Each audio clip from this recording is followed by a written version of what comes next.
अध्याय 1 कुरुक्षेत्र के युद्ध स्थल में सैन्य निरीक्षण। धृतराष्ट्र ने कहा, हे संजय, धर्मभूमि कुरुक्षेत्र में युद्ध की इच्छा से एकत्र हुए मेरे तथा पांडु के पुत्रों ने क्या किया? संजय ने कहा, हे राजन, पांडु पुत्रों द्वारा सेना की व्यूह रचना देखकर राजा दुर्योधन अपने गुरु के पास गया और उसने ये शब्द कहे, हे आचार्य, पांडु पुत्रों की विशाल सेना को देखें, जिसे आपके बुद्धिमान शिष्य द्रुपद के पुत्र ने इतने कौशल से व्यवस्थित किया है।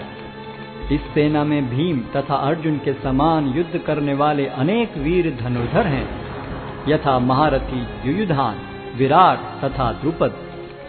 इनके साथ ही धृष्टकेतु, चेकितान, काशीराज, पुरुजित, कुंतीभोज तथा शैब्य जैसे महान शक्तिशाली योद्धा भी हैं। पराक्रमी युधामन्यु, अत्यंत शक्तिशाली उत्तमौजा, सुभद्रा का पुत्र तथा द्रौपदी के पुत्र, ये सभी महारथी हैं। किंतु हे ब्राह्मण श्रेष्ठ, आपकी सूचना के लिए मैं अपनी सेना के उन नायकों के विषय में बताना चाहूंगा जो मेरी सेना को संचालित करने में विशेष रूप से निपुण हैं।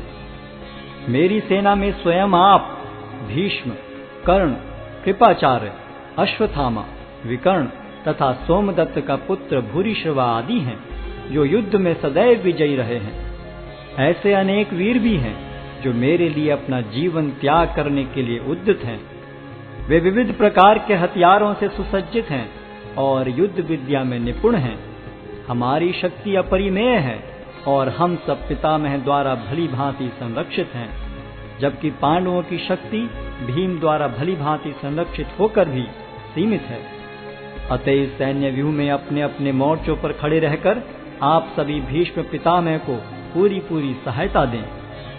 तब कुरुवंश के वयोवृद्ध परम प्रतापी एवं वृद्ध पितामह ने सिंह गर्जन किसी ध्वनि करने वाले अपने शंख को उच्च स्वर में बजाया, जिससे दुर्योधन को हर्ष हुआ।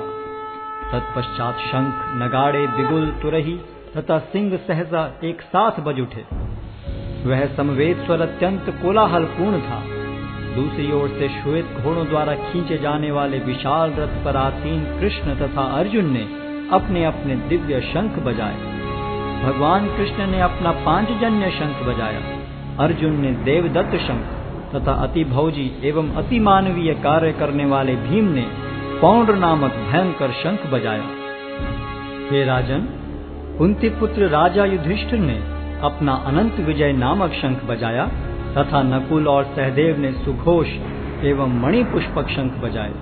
महान धनुर्धर काशीराज, परम योद्धा शिखंडी, धृष्टद्युम्न, विराट, अजय सात्यकी, द्रुपद, द्रौपदी के पुत्र तथा सुभद्रा के महाबाहु पुत्र आदि सबों ने अपने अपने शंख बजाए।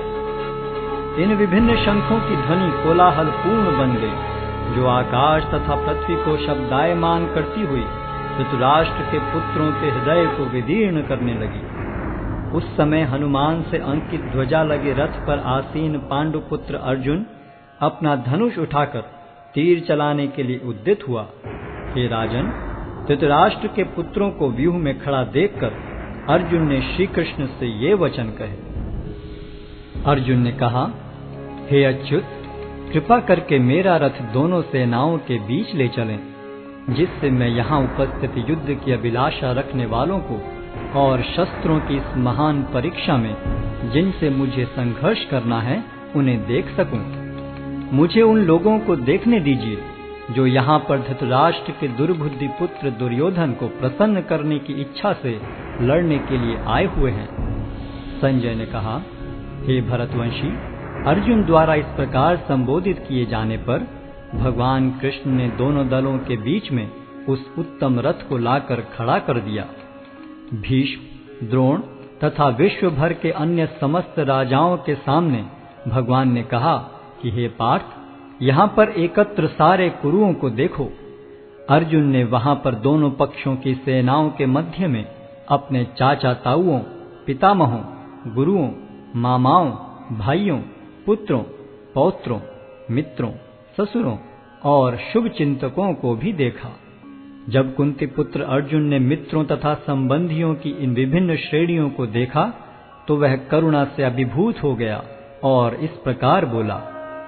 अर्जुन ने कहा, हे कृष्ण, इस प्रकार युद्ध की इच्छा रखने वाले अपने मित्रों तथा संबंधियों को अपने समक्ष उपस्थित देखकर मेरे शरीर के अंग कांप रहे हैं और मेरा मुख सूखा जा रहा है। मेरा सारा शरीर कांप रहा है, मेरे रोंगटे खड़े हो रहे हैं, मेरा गांडी धनुष मेरे हाथ से सरक रहा है और मेरी त्वचा जल रही है। मैं यहाँ अब और अधिक खड़ा रहने में असमर्थ हूँ। मैं अपने को भूल रहा हूँ और मेरा सिर चकरा रहा है। हे कृष्ण, मुझे तो केवल अमंगल के कारण दिख रहे हैं। हे कृष्ण, इस युद्ध में अपने ही स्वजनों का वध करने से न तो मुझे कोई अच्छाई दिखती है और न मैं उससे किसी प्रकार की विजय, राज्य या सुख की इच्छा रखता हूँ। हे गोविंद, हमें राज्य, सुख अथवा इस जीवन से क्या लाभ, क्योंकि जिन सारे लोगों के लिए हम उन्हें चाहते हैं वे ही इस युद्ध भूमि में खड़े हैं। हे मधुसूदन, जब गुरुजन, पितृगण, पुत्रगण, पितामह, मामा, ससुर, पौत्रगण, साले तथा अन्य सारे संबंधी अपना अपना धन एवं प्राण देने के लिए तत्पर हैं और मेरे समक्ष खड़े हैं, तो फिर मैं इन सब को क्यों मारना चाहूंगा, भले ही वे मुझे क्यों न मार डालें। हे जीवों के पालक, मैं इन सबों से लड़ने को तैयार नहीं, भले ही बदले में मुझे तीनों लोग क्यों न मिलते हों। इस पृथ्वी की तो बात ही छोड़ दें।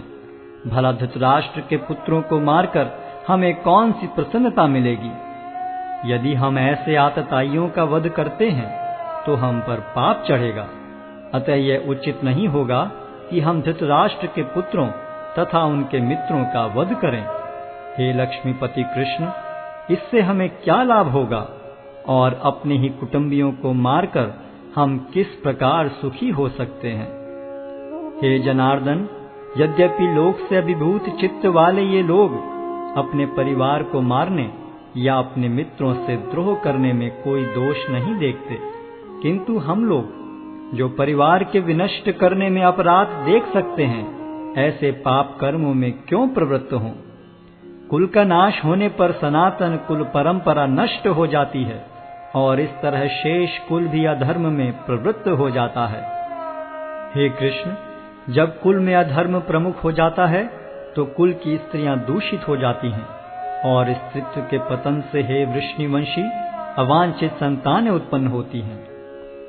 अवांछित संतानों की वृद्धि से निश्चय ही परिवार के लिए तथा पारिवारिक परंपरा को विनष्ट करने वालों के लिए नारकीय जीवन उत्पन्न होता है। ऐसे पतित कुलों के पुरखे गिर जाते हैं, क्योंकि उन्हें जल तथा पिंडदान देने की क्रियाएं समाप्त हो जाती हैं।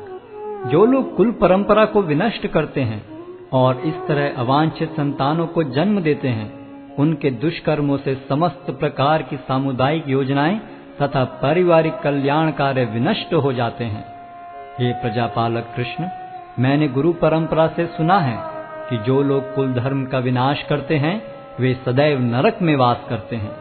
ओहो, कितने आश्चर्य की बात है कि हम सब जघन्य पाप कर्म करने के लिए उद्यत हो रहे हैं। राज्य सुख भोगने की इच्छा से प्रेरित होकर हम अपने ही संबंधियों को मारने पर तुले हैं। यदि शस्त्रधारी धृतराष्ट्र के पुत्र मुझ निहत्थे तथा रणभूमि में प्रतिरोध न करने वाले को मारें तो यह मेरे लिए श्रेयस्कर होगा। संजय ने कहा, युद्ध भूमि में इस प्रकार कहकर अर्जुन ने अपना धनुष तथा बाण एक ओर रख दिया और शोक संतप्त चित्त से रथ के आसन पर बैठ गया।